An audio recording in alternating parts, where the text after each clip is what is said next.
누가복음 11장 42절부터 44절입니다. 너희 바리새파 사람들에게 화가 있다.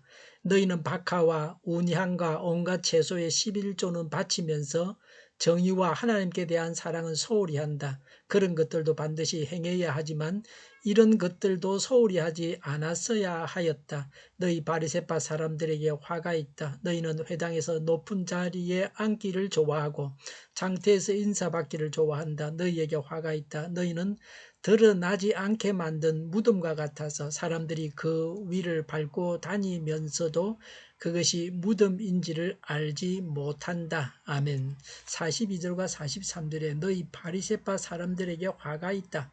43절에 너희에게 화가 있을 것이다 라고 했습니다.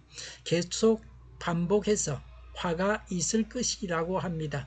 왜 화가 있는지를 말씀하십니다. 42절에 너희는 박하와 운향과 온갖 채소의 11조는 바치면서라고 했습니다. 박하는 방향성이 있는 식물로 음식에 넣는 조미료의 원료입니다. 운향은 회색 잎과 노란 꽃을 가진 식물입니다. 마태복음에는 회향이라고 했습니다. 채소는 미나리과에 속하는 나물입니다. 박하, 운향, 채소는 매우 하찮은 것을 상징하는 말입니다. 바리새인들은 매우 하찮은 것까지 11조를 바치는데 열심을 내었습니다. 11조를 이렇게 바친 것도 자발적으로 바친 것은 아닙니다. 그들이 만든 규정에 얽매여 형식적으로 바쳤습니다.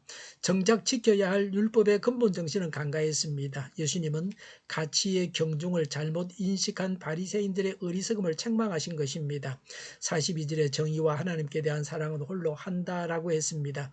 바리새인들이 하지 않는 것, 소홀히 한 것은 정의와 하나님께 바치는 사랑이었습니다. 율법의 사소한 규정은 열심히 지키면서 율법의 근본 정신은 간과했음을 책망했습니다. 정의와 사랑은 율법의 핵심 내용입니다. 정의는 사회 정의입니다. 사랑은 하나님과 이웃을 사랑하는 것입니다. 42절에 그런 것들도 소홀히 함이 없이 하고 이것들도 반드시 해야 한다고 했습니다.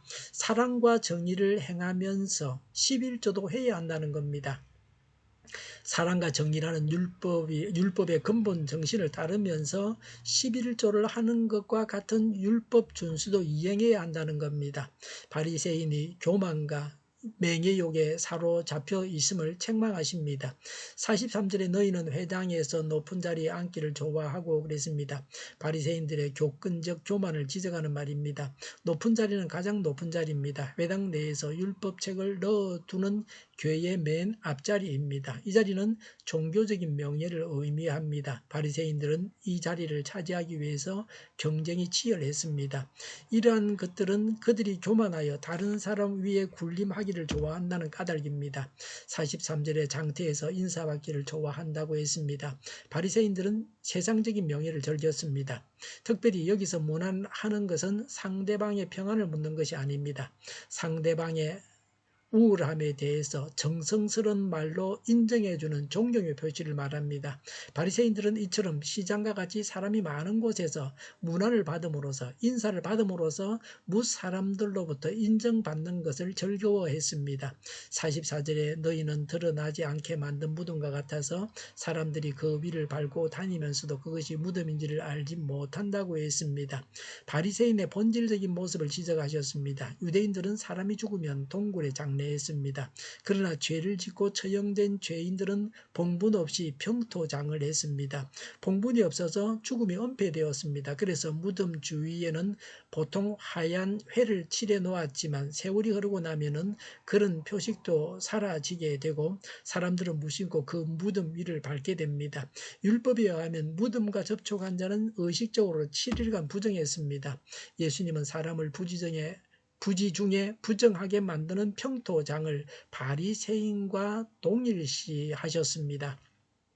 바리새인은 속은 썩고 부패하였으면서도 겉으로는 아무렇지도 않은 것처럼 가장하여 다른 사람들을 부정케 만드는 존재입니다. 예배 시간에 경건한 마음으로 부르는 찬양 소리와 그 가사 내용 속에는 감사와 찬양과 헌신이 담겨 있습니다. 그런데 그런 찬양을 부르는 우리들의 실제 삶과 내면이 어떠합니까? 평토장한 무덤처럼 깨닫지 못한 부정함과 외식으로 가득 차 있지는 않습니까? 자신의 모습을 돌이켜보고 신앙생활을 점검해 봅시다. 주님께 영광을 부르며 하나님을 높이고 영광을 돌리기보다는 내가 타인의 인정과 칭찬받기를 기대합니다. 형제를 사랑합니다라고 부르면서 마음에 들지 않은 행동을 하는 성도와 함께 하기를 꺼려합니다. 너 십자가 군병들아 부르며 고난이 따르는 십자가 군병이 되기를 꺼려합니다. 내게 오라 너 무거운 짐을 진 자를 부르면서도 여전히 얼굴에 수심이 가득 차 있습니다. 일꾼되게 하소서라고 부르면서 막상 봉사하는 일이 있을 때는 핑계를 만들어서 피합니다.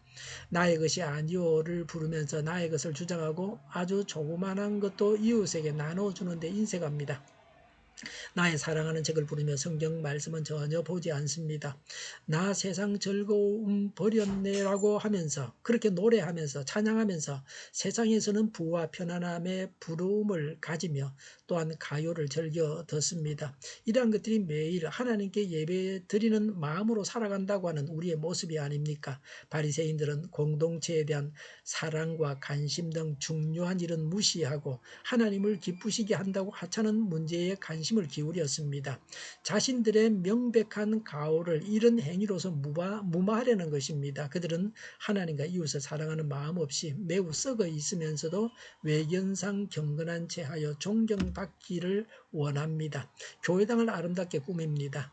찬양대에 화음이 잘 맞고 사회 저명 인사들이 모이는 교회라는 것을 자랑합니다. 그러나 정작 가장 중요한 공동체 상호 간의 교제와 나눔이 없는 것은 아닙니까? 정의와 사랑을 가져야 합니다. 종교적인 명예와 세상적인 명예를 버려야 합니다. 우리의 속이 성결해야 합니다. 기도하겠습니다. 정의와 사랑과 성결을 가지게 하옵소서. 오늘보다 내일이 더 낫게 하여 주시옵소서. 교회가 분열되지 않고 하나가 되게 하여 주시옵소서. 모든 언론이 제 역할을 다하게 하여 주시옵소서. 정의가 강물처럼 흘러가게 하여 주시옵소서. 하나님을 대적하는 법을 만들지 않게 하시며 이스라엘 법을 폐기하지 않게 하여 주시옵소서. 코로나19가 물러가고 전 세계적으로 백신을 신속하게 대량 생산해서 충분히 공급하고 치료제가 나오고 갇힌 생활이 끝나게 하여 주시옵소서. 수도권과 부산과 영도의 환자 폭증을 막아 주시옵소서. 우리 통일교회가 만구른집하게 하여 주시옵소서. 주일을 잘 준비하고 내일은 하나님 앞에 아름다운 예배, 감림이 없는 예배를 드리게 하여 주시옵소서. 예수 이름을 명하노니 모든 병만은 물러가고 몸의 모든 부분들은 온전하게 될지어다. 신유의 기적을 베푸셔서 지금도 저희의 질병을 고쳐주시옵소서. 코로나로 신음하는 모든 자들을 고치시고 온전케 하여 주시옵소서. 교회와 나라를 고치시고 잘못된 것을 제거해서 성결하게 하여 주시옵소서. 저희와 교회와 이 나라의 민족을 불쌍히 여겨 주시옵소서. 교회와 나라의 지도자 복을 허락하여 주시옵소서.